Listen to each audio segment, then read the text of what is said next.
It's here to talk about Heaven Official's Blessing, Volume 4. I'm running out of things to say about this series, except that I continue to really enjoy it. This volume has a lot more of Xiang and Xiang together through most of it, which provides a lot of fun and fun tension. There's a lot more fan service in this volume, if you like that kind of thing. For me, it's usually about how well executed it is. Here, I feel like it was relatively well done. It was like the reasons for the heated / somewhat passionate interactions were relevant to the plot. We had, a version of like one bed and it's too small besides, that kind of thing. If you like that trope.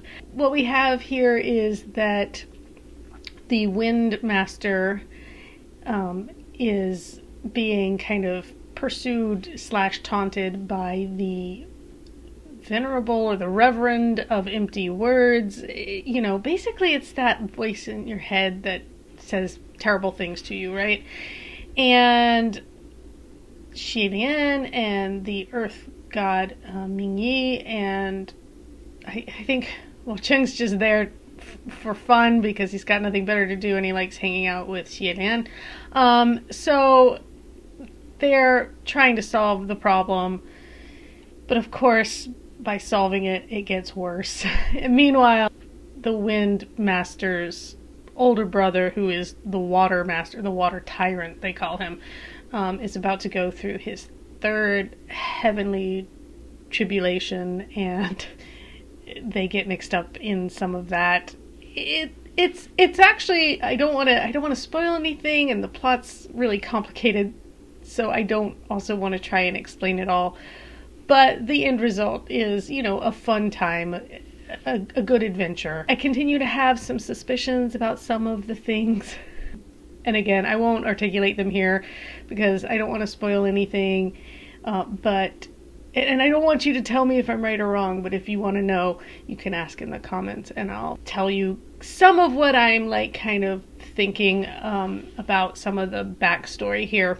But by the end of it, we have moved on. The Windmaster's in the wind, so to speak. Nobody really knows where he is. And we've moved on to the fact that there's going to be a new ghost king, a new supreme soon. And so all the ghosts are agitated, including, of course, Crimson Rain Flower, Hua Cheng, San Lang, whatever you want to call him. They all have a lot of names.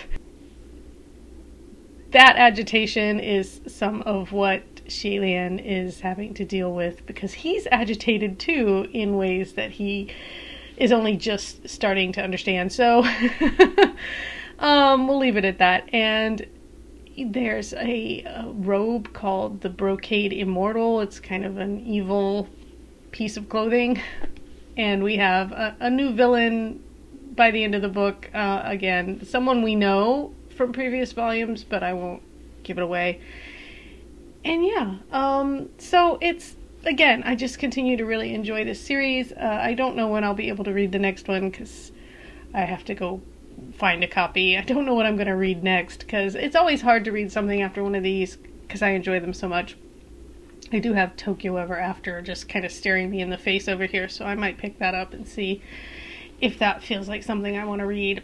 But yeah, and if you're watching this as I'm posting it at the end of May 2025, just a reminder that my book, The Switchgrass Crown, the ebook on Amazon, is free through Tuesday, May 27th. I will leave a link in the description so you can grab a copy if you would like to.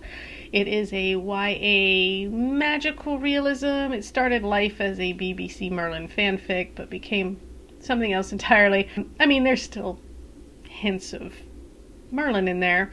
If you like the Raven Boys, if you like things that have kind of, I feel like the main character is a little bit of Nick from Great Gatsby, because he's kind of thrust into this world and lifestyle that he doesn't have any experience with, and he's kind of learning as he goes and observing it all. And it also has some good asexual rep. The love interest is gender questioning, so if you're interested in any of that, please pick up a copy while it's, or pick it up when it's not free, but consider giving it a read.